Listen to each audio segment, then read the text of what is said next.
Elle n'était pas censée se trouver sur la ligne de tir.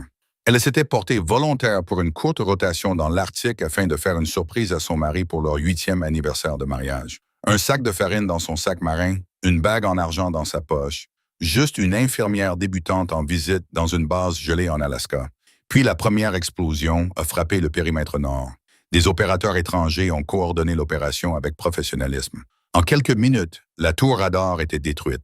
Les communications étaient brouillées et son mari a reçu une balle de sniper dans la jambe. Du sang dans la neige, des cris à la radio. C'est à ce moment-là qu'elle a cessé d'être une simple infirmière. Elle l'a confié au médecin, s'est dirigée vers l'armurerie et a pris le fusil de sniper comme si elle n'avait jamais posé un tel engin. 40 minutes plus tard, 7 opérateurs ennemis étaient morts. Et lorsque l'équipe de renfort des Navy SEALs a atterri, ce ne sont pas les cadavres qui les ont figés sur place. C'est elle qui les a figés, car ils ne l'appelaient pas infirmière. Ils l'ont appelée Iron Medic, et son mari n'avait jamais entendu ce nom auparavant. Avant de commencer, indiquez d'où vous nous regardez et abonnez-vous si vous aimez les histoires médicales et militaires, car ce qui s'est passé dans cette base gelée d'Alaska n'était pas le fruit du hasard. C'était quelque chose qu'elle avait enfoui il y a 10 ans. Elle s'était portée volontaire pour la rotation 2 semaines plus tôt, une demande de personnel de routine provenant d'une base radar arctique isolée que la plupart des infirmières essayaient d'éviter. La raison officielle était le manque de main-d'œuvre. La vraie raison était enveloppée dans du papier argenté au fond de son sac de voyage. Une simple bague d'anniversaire gravée de 8 petites marques. 8 ans de mariage, 8 hivers, 8 anniversaires manqués à cause des déploiements. Elle avait soigneusement calculé son transfert pour arriver 3 jours avant leur anniversaire. Lui faire une surprise? Préparer quelque chose dans le four de la cantine qui sentait toujours légèrement le diesel et le café réchauffé. Être une épouse pour une fois, et non une infirmière soignant des gelures et des blessures d'entraînement dans un hôpital militaire à des centaines de kilomètres de là. L'avion de transport la déposa juste après l'aube. L'Alaska l'accueillit avec un ciel couleur acier et un vent si vif qu'il transperçait ses couches de vêtements. La base était située dans une vallée, avec une tour radar qui se découpait à l'horizon comme une fine aiguille. Elle descendit de la rampe, ses bottes crissant dans la neige durcie par des semaines de nuits glaciales. Et pendant un instant, elle se contenta de respirer. C'était magnifique. Calme. Trop calme, pensa-t-elle. Mais elle se sourit alors, se reprochant de trop réfléchir. Son mari la trouva devant la remorque des communications, en train de discuter avec un technicien au sujet d'un signal instable. Lorsqu'il se retourna et la vit, son visage s'illumina d'une expression plus douce qu'elle n'avait vue depuis des mois. Il la serra dans ses bras comme si le froid ne pouvait plus l'atteindre. « Tu n'étais pas censé être ici avant la semaine prochaine, lui dit-il dans les cheveux. Elle haussa les épaules. Un miracle administratif. Il rit. Il avait toujours cru au meilleur des systèmes auxquels elle ne faisait plus confiance. Il semblait avoir plus de 40 ans sous la lumière arctique. Il avait les yeux fatigués, responsable de trop de choses à gérer. Cette base n'avait rien de glamour. Elle comptait 27 employés, principalement des opérateurs de signaux et des agents de sécurité. Leur travail consistait à surveiller les radars d'alerte précoce reliés à des réseaux de défense plus vastes. Ce n'était pas assez confidentiel pour se sentir important, mais suffisamment important pour que toute défaillance ait des répercussions. Elle le suivit à travers les couloirs étroits préfabriqués, remarquant par habitude de petits détails. Un boîtier de détecteur de mouvement fissuré près de la clôture nord, une antenne parabolique qui s'ajustait 2 fois avant de se verrouiller, un dépôt de carburant sans garde posté pendant le changement d'équipe. Elle ne dit rien. Elle était là pour faire la fête, pas pour contrôler. Le vent changea de direction vers midi.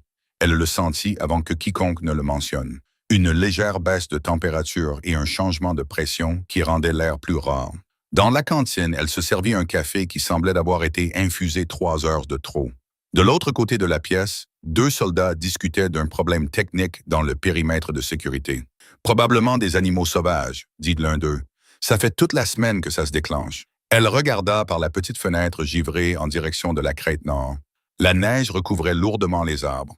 Trop lourde, le genre qui étouffe les sons, le genre qui permet aux choses de bouger sans être entendues. Son mari se pencha par-dessus la table et lui prit la main. « Je suis content que tu sois venu, » dit-il doucement. Elle lui serra la main en retour. « Moi aussi. » Elle faillit lui dire alors qu'elle avait regardé les bulletins météo de manière obsessionnelle avant de se porter volontaire. Elle faillit lui dire qu'elle avait un pressentiment qu'elle ne pouvait pas expliquer. Au lieu de cela, elle changea de sujet et parla de leur projet pour leur anniversaire. Elle demanda si le four fonctionnait toujours. Il rit et lui promit que oui. La radio dans le coin grésilla une fois, puis se tut. Personne ne le remarqua. La première explosion eut lieu à 13h40. Au début, elle ne fut pas spectaculaire. Juste une profonde secousse qui fit tomber les plateaux des tables et envoya une vibration à travers le sol, comme si quelque chose d'énorme avait frappé la terre. Pendant une demi-seconde, tout le monde se figea. Puis l'alarme retentit. Ce n'était pas une alarme d'entraînement, mais une vraie. Son mari était déjà en mouvement avant que la deuxième explosion ne déchire le périmètre nord. Contact au nord, quelqu'un a crié dans le micro. De la neige et des débris ont été projetés dans la cour. Elle l'a suivi dehors, dans le chaos qui s'installait déjà. Une épaisse colonne de fumée s'élevait à l'endroit où se trouvait auparavant la clôture. Des coups de feu ont retenti depuis la crête au-dessus. Des rafales contrôlées, espacées de manière disciplinée, ni aléatoires ni paniquées. Des soldats professionnels se précipitèrent vers leur position, glissant dans la neige tandis que les balles sifflaient au-dessus de leur tête. Elle en vit deux à terre près de la barrière extérieure, l'un rampant, laissant une fine traînée rouge sur le sol blanc qui semblait trop propre pour être réel. L'impact d'un mortier près du parc automobile enflamma l'un des Humvee. Une fumée noire commença à s'élever dans le ciel pâle. Il coordonnait la retraite vers des positions secondaires lorsque la balle du sniper le toucha. Elle l'entendit avant de comprendre. Un claquement sec, différent des autres. Il a titubé au milieu de son ordre. Les jambes se sont dérobées sous lui comme si quelqu'un avait coupé les ficelles. Elle était déjà en mouvement avant qu'il ne touche le sol. Le sang se répandait rapidement dans la neige sous sa cuisse. La blessure d'entrée était haute, dans la partie supérieure de la jambe. Elle a appuyé fort, ses doigts se trouvant de la source, et a senti la chaleur familière contre ses gants. « Restez avec moi », dit-elle d'une voix calme. Il essaya de parler, mais le vent emporta ses mots. Elle appliqua un garrot haut et serré, le tordit jusqu'à ce que le saignement ralentisse. Elle vérifia le pouls distal. Rien. Elle ne réagit pas. Elle ne se permit pas de « aller chercher une civière », ordonna-t-elle d'une voix assez forte pour couvrir les coups de feu. Un jeune médecin se glissa à côté d'elle, les yeux écarquillés. Elle lui tendit la pince comme si sa mémoire musculaire ne l'avait jamais quittée. « Tenez ça, ne relâchez pas la pression. » Son mari lui saisit la manche. « Tenez bon, murmura-t-il. Même maintenant, c'est ce qui l'inquiétait. » Elle se leva lentement. Le monde se rétrécissait. Le rythme des coupes de feu se transforma en une cadence régulière. 3 pointes de tir principaux sur la crête nord, des champs qui se chevauchaient, une suppression depuis les hauteurs. Celui qui se trouvait là-haut connaissait bien le terrain. Elle regarda vers le conteneur d'armement près du hangar de communication. La base perdait du terrain et les soldats s'étaient coincés derrière des barrières qui ne tiendraient pas éternellement. Les communications étaient déjà brouillées. Elle pouvait entendre les parasites qui s'échappaient des radios ouvertes. Les renforts prendraient du temps qu'ils n'avaient pas. Quelqu'un cria qu'ils devaient se replier vers les structures centrales. Elle secoua la tête sans s'en rendre compte. S'ils s'effondraient vers l'intérieur, les tirs de mortier seraient plus faciles. Les assaillants les poussaient exactement là où ils le voulaient. La neige lui fouettait le visage tandis qu'elle calculait instinctivement la vitesse du vent. 25 km/h, rafale, température en baisse. Elle sentit quelque chose de vieux se réveiller en elle, quelque chose qu'elle avait soigneusement mis de côté il y a 10 ans. Elle détestait que cela lui semble familier.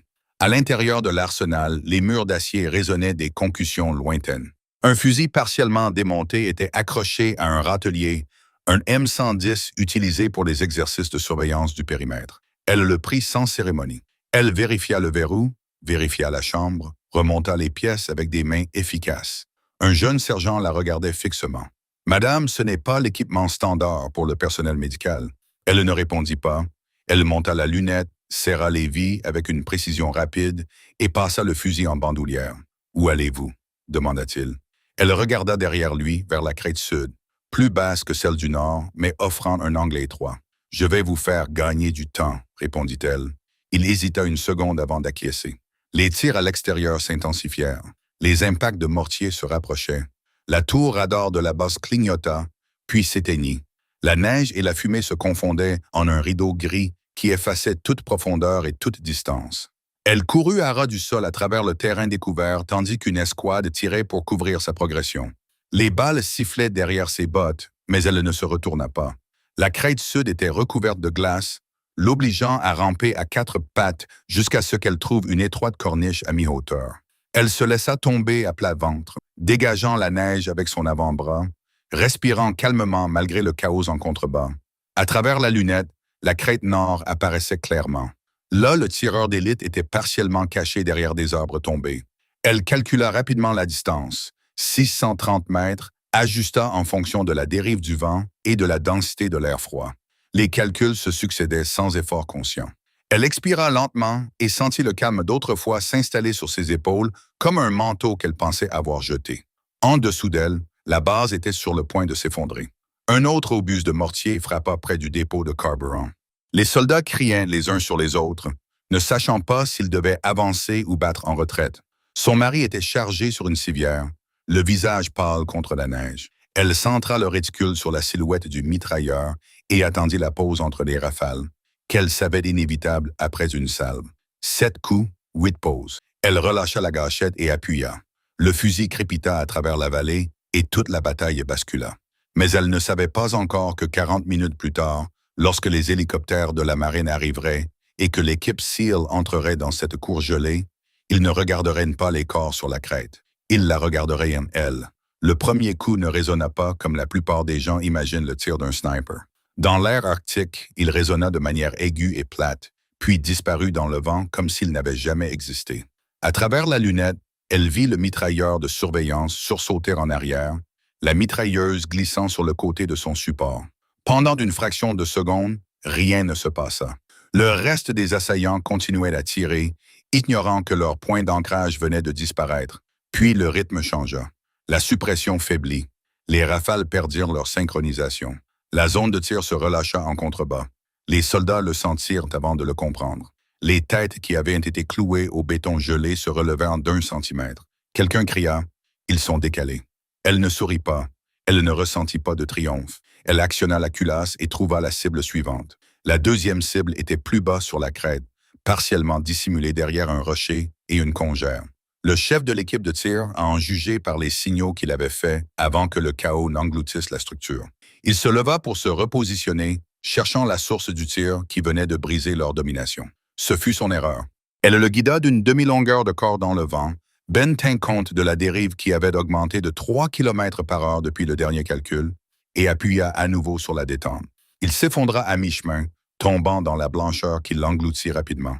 En bas, les défenseurs se précipitèrent instinctivement, non pas de manière imprudente, mais avec cette vague silencieuse qui se produit lorsque la pression se relâche et que l'on peut à nouveau respirer. La voix de son mari coupa le brouhaha de la radio, même depuis l'endroit où elle était allongée. Poussée vers l'est, avancée de manière contrôlée. Il continuait à donner des ordres depuis sa civière, obstiné même en saignant à travers la cambergeuse. Les attaquants savaient désormais qu'ils étaient traqués. Les tirs se redirigèrent vers la crête sud en arcs dispersés, des suppositions hasardeuses. La neige tourbillonnait autour d'elle, mais pas assez près pour être gênante. Ils avaient une direction générale, pas une précision. Elle se déplaça de 3 mètres le long de la corniche rocheuse, aplatissant sa silhouette et ajustant son angle. Le troisième tir toucha l'opérateur radio, qui venait de s'agenouiller pour ramasser le combiné du chef tombé au combat. Elle regarda le combiné rouler dans la neige, désormais inutile. La coordination s'effondra. Ce qui avait été une attaque synchronisée se transforma en une série de tentatives individuelles de survie, mais ces tentatives pouvaient encore tuer, et l'une d'elles envoya une autre salve qui siffla dangereusement près du bord de la crête. Elle s'ajusta à nouveau. Le froid lui avait engourdi les doigts, mais elle gardait le contrôle sur la gâchette. L'équipe de mortier. Elle les repéra près des arbres inférieurs, essayant de repositionner le tube après avoir perdu leur repère depuis les hauteurs. C'était là la véritable menace. Une seule balle précise au centre de la base suffirait à tout détruire. Elle recalcula l'angle et expira jusqu'à ce que ses poumons se vident et que le monde se réduise à son viseur et à son rythme cardiaque. La balle frappa d'abord le viseur, brisant le verre. L'équipe se dispersa. L'un tomba, l'autre rampait. Elle ne poursuivit pas toutes les ombres. Elle ne choisit que celle qui pouvait changer l'issue. Cette retenue, plus que la précision, était ce qui distinguait les amateurs des professionnels. En dessous d'elle, la base reprenait courage. Les soldats se déplaçaient désormais par paires coordonnées, se couvrant mutuellement, reprenant pied par pied la ligne de clôture. La neige s'épaissit, puis s'éclaircit à nouveau lorsque le vent changea de direction. Elle tira 2 autres coups mesurés. L'un neutralisa un tireur qui tentait de contourner par l'est, l'autre immobilisa une silhouette qui traînait du matériel vers des véhicules de retraite qu'elle ne pouvait pas encore voir. L'assaut était en train de s'effondrer. On pouvait le sentir à la façon dont les tirs de riposte devenaient sporadiques, réactifs plutôt que délibérés. Elle ne tira plus pendant près de 30 secondes. Ce silence déstabilisa les assaillants plus qu'une nouvelle salve ne l'aurait fait. Ils ne pouvaient pas la prévoir. Ils ne pouvaient pas anticiper son rythme. Et l'imprévisibilité au combat est une arme en soi. En contrebas, une escouade atteignit la barrière extérieure et signala que le périmètre nord était partiellement sécurisé. Quelqu'un cria que l'évacuation médicale était en route. Son mari était chargé, les garrots toujours serrés, le visage pâle, mais les yeux ouverts. Puis la neige cessa de tourbillonner suffisamment longtemps pour qu'elle puisse voir des mouvements se retirer au-delà de la crête. Des véhicules, des transports camouflés dans la neige attendaient de l'autre côté. Les opérateurs restants se retiraient, traînant les blessés, abandonnant l'équipement lourd qu'ils ne pouvaient récupérer sans traverser son champ de vision. Elle en laissa délibérément 2 partir. La panique se propage plus rapidement lorsque les survivants racontent leur histoire. Elle a maintenu sa position pendant 1 minute supplémentaire. Elle a cherché des signes de tromperie, d'appât, de tentatives de contre-snipping. Rien. Le terrain en contrebas s'est stabilisé. Plus de tirs coordonnés. Seuls des moteurs lointains s'estompaient dans la blancheur. Ce n'est qu'alors qu'elle a rangé son fusil. Lorsqu'elle a descendu la crête, les jambes tremblantes à cause du froid et de la chute d'adrénaline, la base semblait plus petite, plus calme. De la fumée s'élevait encore du parc automobile, mais les cris avaient cessé. Les soldats agissaient désormais avec détermination. Triage, renforcement du périmètre, décompte des victimes. Ils la regardaient différemment, non pas avec admiration, mais plutôt avec confusion. Elle remit le fusil à un sergent sans explication et se rendit directement à l'infirmerie où gisait son mari. Les chirurgiens de l'unité médicale de la base s'efforçaient déjà de limiter les dégâts. Mais elle comprit immédiatement la situation. L'artère fémorale était trop gravement endommagée. Les tissus étaient gravement endommagés. Le risque d'engelure s'aggravait. Il survivrait. Mais pas sa jambe. Elle ne le dit pas à voix haute. Elle se contenta d'ajuster les pinces et s'écarta pour qu'ils puissent le charger dans l'hélicoptère. Les hélicoptères arrivèrent comme le tonnerre sur le sol gelé. Gris marine contre un ciel pâle. Les équipes de renfort se déployèrent rapidement et de manière disciplinée à la recherche de menaces qui n'existaient plus. Ils s'attendaient à du chaos. Ils s'attendaient à stabiliser un avant-poste en difficulté. Au lieu de cela, ils virent un périmètre tenu. 7 corps sur la crête, confirmés par les drones de surveillance qu'ils avaient déployés quelques secondes après leur atterrissage. Ils la virent agenouillée dans la neige.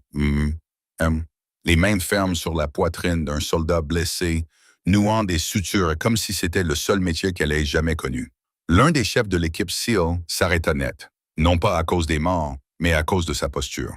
La façon dont elle se déplaçait entre les blessés avec autorité, sans jamais élever la voix. Elle sentit leur présence avant de les voir. Un poids dans l'air. Le chef s'approcha lentement, son casque sous le bras. Il ne la salua pas comme une infirmière civile. Il ne la salua pas du tout. Il se contenta d'étudier son visage. Elle était plus âgée que dans ses souvenirs, mais ses yeux étaient indéniables. « Ce n'est pas possible », murmura le jeune SEAL à côté de lui. Le plus âgé serra la mâchoire. « C'est bien elle. » Elle ne leva pas immédiatement les yeux. Elle finit d'enrouler le bandage, donna au médecin des instructions précises pour les soins post-opératoires, puis se leva. Pendant une fraction de seconde, la reconnaissance passa entre eux comme un courant silencieux. Elle ne laissa rien paraître. Pas de salut, pas de reconnaissance au-delà d'un petit signe de tête qui pouvait signifier n'importe quoi. Derrière eux, la civière de son mari était chargée. Son regard fouilla la cour jusqu'à ce qu'il la trouve. Il y avait de la fierté dans ses yeux, de la confusion et quelque chose d'autre qu'il ne pouvait encore nommer. Il ne voyait pas ce que voyaient les Navy SEALs. Il n'entendait pas le murmure qui parcourait leur rang comme une histoire de fantôme revenue à la vie. L'un d'eux finit par prononcer le nom à voix basse, de sorte que seule leur équipe pouvait l'entendre. « Médecin militaire, si vous aviez été sur cette crête et aviez vu ce qu'elle a fait aujourd'hui, auriez-vous voulu la voir à vos côtés ou auriez-vous eu peur de ce dont elle est capable? Donnez votre avis dans les commentaires, car ce qui va se passer ensuite pourrait changer à jamais votre opinion sur elle. » Les hélicoptères ne se sont pas arrêtés immédiatement. Leurs rotors continuaient à battre l'air glacial en cercles violents pendant que les médecins chargeaient les blessés et que les équipes de sécurité se déployaient pour confirmer que la retraite était bien réelle. La neige et les débris tourbillonnaient autour des bottes et des fusils. Elle se tenait juste à l'extérieur du poste de secours, les mains dépourvues de gants, ensanglantées, les yeux rougis par le froid et la pression. De l'autre côté de la cour, le chef de l'équipe SEAL, qui l'avait reconnu, parlait doucement dans son micro d'épaule, les yeux rivés sur son visage. Le jeune opérateur à côté de lui ne cessait de jeter des regards vers elle, puis vers la crête, comme s'il essayait de concilier l'image de l'infirmière agenouillée dans la neige avec le schéma de tir précis que ses pieds de drone venaient de confirmer. 7 tirs, 7 neutralisés, tous nets, aucune balle perdue. Ce n'était pas de la chance. Ce n'était pas du désespoir. C'était une discipline affinée au fil des ans. Elle fit semblant de ne pas remarquer leur regard scrutateur. Elle se concentra sur l'équipe médicale qui attachait son mari. Le garrot était toujours haut sur sa cuisse, sa mâchoire serrée si fort qu'elle en craquait l'émail. Lorsque la civière passa devant elle, il lui attrapa le poignet. Sa prise était faible, mais déterminée. On a tenu bon. Il ne demanda pas « Est-ce que je vais perdre la vie ?» ni « Est-ce que je vais mourir ?» Juste ça. Elle acquiesça d'un signe de tête. « Tu as tenu bon. » Ce n'était pas tout à fait vrai. C'était elle qui avait tenu bon, mais elle n'allait pas faire cette distinction. Alors que le souffle des rotors faisait vibrer les parois métalliques et que l'air sentait le carburant et l'isolant brûler, il scruta son visage comme s'il voulait lui demander autre chose, quelque chose de plus profond. Mais les sédatifs le tiraient vers le sommeil. Alors que l'hélicoptère décollait, elle le regarda jusqu'à ce qu'il ne soit plus qu'une forme sombre se découpant sur le ciel pâle. Ce n'est que lorsqu'il eut disparu qu'elle relâcha légèrement ses épaules. C'est à ce moment-là que le chef de l'équipe SEAL s'approcha d'elle. Il s'arrêta à quelques mètres, son casque sous le bras, la neige s'accumulant le long des coutures de son uniforme. De près, elle pouvait voir qu'il avait lui aussi vieilli. De nouvelles rides au coin de ses yeux, plus de gris dans sa barbe. « Je ne m'attendais pas à vous voir ici », dit-il d'un ton neutre. Pas de grade, pas de titre, juste le poids d'une histoire commune qui pesait entre les mots. Elle ne répondit pas immédiatement.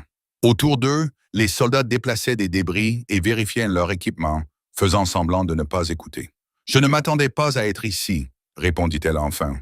Sa voix ne trahissait aucune excuse. Le plus jeune des soldats s'approcha, sa curiosité à peine contenue. « Tu as été déclaré. » Le chef l'interrompit d'un regard si perçant qu'il aurait pu faire couler le sang. « Nous n'avons pas besoin de cette conversation ici. » Le vent changea à nouveau de direction, plus froid maintenant que l'adrénaline s'était dissipée. Elle croisa les bras, moins par défensive que par réflexe musculaire pour conserver la chaleur. « Tu as reçu mon message ?» demanda-t-elle doucement. Il fronça les sourcils. « Message. » Elle inclina la tête vers la crête. « J'en ai laissé 2 en vie. » Ses yeux clignèrent, signe qu'il comprenait. Elle avait donc pensé au-delà de la survie, au-delà de la défense. Elle avait pensé de manière stratégique. Ils s'éloignèrent de quelques pas de la cour principale pour se diriger vers l'ombre de la remorque de communication, où des panneaux cassés pendaient comme de la peau déchirée. Le jeune phoque resta en retrait, faisant semblant de faire l'inventaire du matériel, mais tendant clairement l'oreille pour écouter. « Tu n'étais plus censé exister, » murmura le chef. « C'était le but, » répondit-elle. « Tu as marché, insista-t-il. « On ne marche pas comme ça. » Elle serra les mâchoires. « Je l'ai fait. » Pendant un instant, aucun des deux ne parla. Le passé planait entre eux comme du givre. La chaleur du désert, les coups de feu sous les tempêtes de sable, les tables d'opération dans des complexes à moitié éclairés. « Tu tires toujours de la même façon, » dit-il finalement. « Ce n'est pas de l'admiration, c'est une observation. » Elle soutint son regard sans broncher. « Je ne tire que lorsque je n'ai pas le choix. » Un petit mensonge. Elle avait su dès qu'elle avait gravi cette crête qu'elle tirerait pour tuer, et elle n'avait pas hésité. Derrière eux, le personnel de la base s'était rassemblé autour d'une tablette connectée à un drone, visionnant les images filmées depuis les airs. Des murmures parcoururent les rangs. Quelqu'un fit un zoom sur sa silhouette sur la crête sud, l'angle de sa position couchée, la stabilité de ses mouvements. Le plus jeune des Navy SEALs marmonna quelque chose qui ressemblait à de l'incrédulité. Elle l'entendit. Elle entendait toujours tout. « Ils vont commencer à poser des questions, » prévint le chef. « Ils n'obtiendront pas de réponse, » répondit-elle. « Tu penses que c'est encore toi qui décides ?» demanda-t-il. Elle regarda derrière lui, vers la route de la vallée où les assaillants s'étaient retirés. « Ça a toujours été moi. » Il l'étudia plus longtemps qu'il n'était confortable, puis hocha la tête une fois, comme pour confirmer quelque chose que lui seul comprenait. Il t'appelait Iron Medic, dit-il doucement, testant le nom à voix haute. Elle ne réagit pas extérieurement, mais quelque chose clignota derrière ses yeux. Ce nom est mort, dit-elle. Il faillit sourire. Les noms comme celui-là ne meurent pas. Un jeune caporal s'approcha avec hésitation.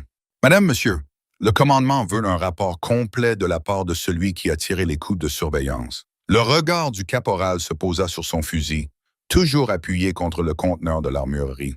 Le chef répondit avant qu'elle n'ait pu le faire. « Nous nous en occuperons », dit le caporal en hochant la tête avant de se retirer. Elle expira lentement. « Si cela remonte la chaîne hiérarchique comme tu le penses, ils creuseront, dit-il. Ils creusent toujours. » Elle jeta un coup d'œil vers le poste de secours où le sang maculait encore la neige. « Qu'ils creusent. » Il baissa encore la voix. « Votre mari n'est pas au courant. Ce n'était pas une question. »« Non, » répondit-elle. « Il sait que je suis infirmière. » Le chef scruta à nouveau son visage. « Il mérite de connaître la vérité. » Elle pinça les lèvres. « Il mérite la paix. » Cela mit fin à la conversation pour l'instant. Le plus jeune ne put se retenir plus longtemps. Il s'avança. « Monsieur, avec tout le respect que je vous dois, cette série de meurtres sur la crête correspondait exactement au schéma type de la guerre du Golfe. Ce n'était pas le fruit du hasard. » Elle se tourna vers lui pour la première fois. Il se sentit comme sous les projecteurs. « Vous avez été formé par quelqu'un qui privilégiait la patience à la rapidité, » dit-elle calmement. Il cligna des yeux, surpris. « Comment le savez-vous? » Elle pencha la tête. « Votre discipline au déclenchement. Vous changez de position avant de parler. » Le chef faillit éclater de rire. Elle n'a pas perdu la main. Le jeune homme déglutit péniblement. « Madame, est-il vrai que vous avez mené des opérations chirurgicales sous le couvert de tireurs d'élite? » Le silence s'installa à nouveau, comme la neige. Elle aurait pu le nier, elle aurait pu balayer la question d'un revers de main.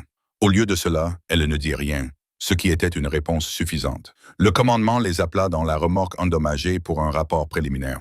Le commandant de la base, pâle et secoué mais debout, écouta le chef des SEAL résumer les points de neutralisation et confirmer la mort de 7 opérateurs ennemis. L'équipement avait été récupéré, 2 corps capturés intacts pour le renseignement. Lorsqu'il arriva à la section sud de la crête, il marqua une pause délibérée. Un agent hors liste a pris en charge la surveillance et perturbé la structure de commandement, dit-il prudemment. Le commandant avait l'air confus. Un agent? Le chef ne la regarda pas. Temporaire, le regard du commandant se posa lentement sur elle. Elle le soutint sans broncher. « Vous avez sauvé cette base, » dit-il, essayant toujours de comprendre. Elle secoua la tête. « Nous avons tenu bon ensemble. » Cette humilité ne fit que renforcer les soupçons.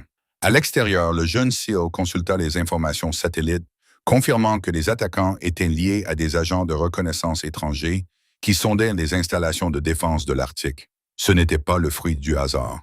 Tout avait été calculé. Cette prise de conscience se répercuta dans le commandement. « Il nous testait », murmura quelqu'un. Elle l'avait compris dès le premier changement de tendance. Le chef se pencha vers elle alors que la pièce bourdonnait d'une nouvelle urgence. « Ce ne sera pas la dernière fois, » dit-il. Elle acquiesça légèrement. « Non. » Ces mots suivants furent si discrets qu'elle fut la seule à les entendre. « Vous pourriez revenir officiellement. Nous pourrions vous utiliser. » Elle l'interrompit doucement. « Je n'ai pas pris ce fusil pour revenir. » Il chercha une hésitation sur son visage, mais n'en trouva aucune.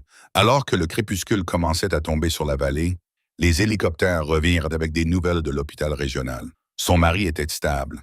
L'opération était en cours. Amputation probable sous le genou. Elle ferma les yeux pendant une demi-seconde, laissant cette réalité s'installer sans perdre son sang-froid.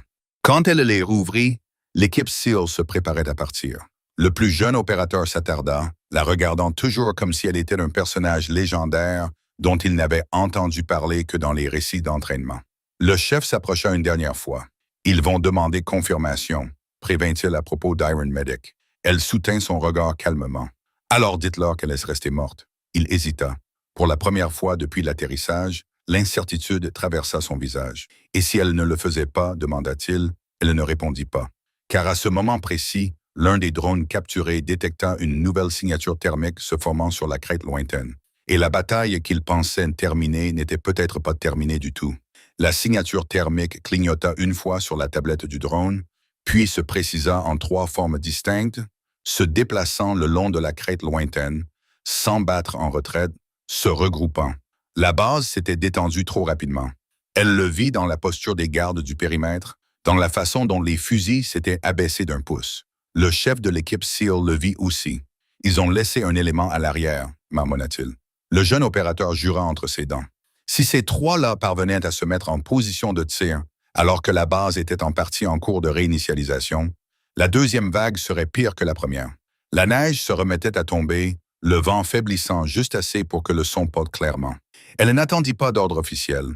Elle ramassa le fusil qu'elle avait appuyé contre le conteneur et se remit en marche vers le versant sud. Le chef des SEAL la suivit sans discuter cette fois-ci. Elle ne courut pas. Courir gaspillait de l'oxygène dans l'air froid. Elle gravit la crête à pas mesurés, ses bottes s'enfonçant dans la neige croûtée, sa respiration lente et contrôlée. En contrebas, les SEALs se repositionnaient silencieusement, leurs mouvements plus précis maintenant qu'ils comprenaient le schéma. À travers la lunette, elle localisa plus clairement les trois signatures thermiques. L'un était allongé, un autre scrutait les environs avec des jumelles, et le troisième était accroupi près d'un objet métallique, probablement un lanceur compact. Ils étaient une prudence cette fois-ci. Ils savaient que quelqu'un les avait observés plus tôt. Elle ajusta soigneusement l'élévation, tenant compte de la légère augmentation de température due au souffle des rotors qui persistait dans la vallée. Le vent s'était calmé. Cela signifiait moins de dérives, mais aussi moins de bruit masquant. Le premier des trois leva légèrement la tête, sentant peut-être le silence. Elle centra le réticule sur la partie supérieure de sa cage thoracique et appuya sur la détente. Le recul lui sembla moins important cette fois-ci, presque lointain. Il tomba sans un bruit. Le deuxième opérateur roula instinctivement sur lui-même, scrutant désespérément la crête sud. Trop tard. Elle corrigea son tir de 5 cm et tira à nouveau. Il s'effondra à mi-chemin, levant son fusil. Le troisième se figea, comprenant trop lentement. Il attrapa le lance-roquette et tenta de pivoter vers le bas de la pente. Oh! Abandonnant sa position, elle hésita pendant une fraction de seconde. Une partie d'elle, celle qu'elle avait passé 10 ans à cultiver, lui murmura que 2 suffisaient. Mais elle vit l'angle auquel il visait le poste de secours, vers les hommes qui bandaient encore leurs blessures. Elle tira une fois de plus. Le silence s'installa. La vallée retint son souffle. Pas de riposte, pas de bruit de moteur, juste le bruit du vent qui soufflait à travers les pins. Elle resta allongée pendant 30 secondes, à l'affût d'un signe de trahison. Rien ne bougeait. Le chef des SEAL baissa ses jumelles à côté d'elle. « C'est bon, dit-il doucement. Cette fois, elle le crut. Lorsqu'elle se releva, ses genoux lui semblaient plus lourds que jamais. L'adrénaline s'estompait, laissant place au poids de ce qu'elle venait de faire. De retour à la Bastière, l'atmosphère était passée de la panique à la révérence. La nouvelle qu'un deuxième élément avait été neutralisé avant de pouvoir reprendre le combat s'était rapidement répandue. Les soldats la regardaient différemment désormais, non plus avec confusion, mais avec la reconnaissance que quelque chose d'extraordinaire s'était interposé entre eux et la défaite. Le chef de l'équipe SEAL rassembla ses opérateurs près de l'hélicoptère de transport, donnant des ordres concis pour l'extraction et la collecte de renseignements. Avant d'embarquer, il s'approcha d'elle une dernière fois. « Vous savez qu'ils vont la prendre, dit-il. Elle acquiesça. « Qu'ils la prennent. » Il l'observa attentivement. « Vous ne fuyez plus. » Elle ne répondit pas directement. « Je reste, dit-elle à la place. » L'hôpital appela juste avant le crépuscule. L'opération était terminée. L'amputation sous le genou était confirmée. Les signes vitaux étaient instables. Elle écouta sans broncher, posant les bonnes questions médicales sur le ton approprié. Lorsqu'elle raccrocha, elle resta seule un instant derrière la remorque de communication, la neige tourbillonnant légèrement autour de ses bottes. 8 ans de mariage, 10 ans de silence, et maintenant les 2 moitiés de sa vie s'étaient percutées dans une vallée blanche. Elle repensa au nom murmuré plus tôt, Iron Medic. Elle ne l'avait pas entendu depuis une décennie. Elle s'était presque convaincue qu'il appartenait à quelqu'un d'autre. Mais aujourd'hui, elle avait la preuve que certaines parties de soi ne disparaissent pas simplement parce qu'on cesse de prononcer leur nom. 3 jours plus tard, elle entra dans la chambre de l'hôpital militaire où son mari était allongé, adossé à des draps blancs immaculés. Son visage était pâle mais serein. La couverture qui recouvrait le bas de son corps formait une silhouette qui s'arrêtait trop tôt. Il la regardait avec un mélange de fierté et de questions qu'il ne savait pas comment poser. « Ils m'ont dit, » dit-il doucement. Elle approcha une chaise du lit. « À propos de la jambe, » dit-il en secouant de la tête. « À propos de toi. » Le silence s'installa entre eux. Pas hostile, juste pesant. « Pourquoi tu ne m'as rien dit ?» demanda-t-il enfin. Elle soutint son regard. « Parce que je ne voulais plus être cette personne. » Il l'étudia comme s'il voyait les couches se décoller. « Tu es toujours toi, » dit-il lentement. « L'infirmière, la femme, celle qui m'a surpris avec un mauvais gâteau. Un léger sourire se dessina sur ses lèvres. « Et l'autre partie » demanda-t-elle. Il lui prit la main. « Cette partie nous a sauvés. Quelques semaines plus tard, il commencerait sa rééducation avec une prothèse en fibre de carbone. Quelques semaines plus tard, des rumeurs circuleraient discrètement dans certains cercles au sujet d'une infirmière en Alaska qui avait déjoué une attaque coordonnée avec une précision digne d'un manuel. Elle retourna à son unité sans cérémonie. Pas de médaille, pas de reconnaissance publique, juste un nom de plus sur un tableau de rotation. Mais lorsque les jeunes infirmières la regardaient avec des questions qu'ils n'osaient pas poser, elle ne détournait plus le regard. Elle ne cachait pas ce qu'elle avait été, elle avait simplement choisi comment l'utiliser. Si cette histoire vous a rappelé que les personnes discrètes ont souvent un passé lourd et que la force ne se manifeste pas toujours de manière bruyante, assurez-vous d'être abonné, car la prochaine histoire qui vous attend sur votre écran pourrait révéler une autre légende cachée à la vue de tous.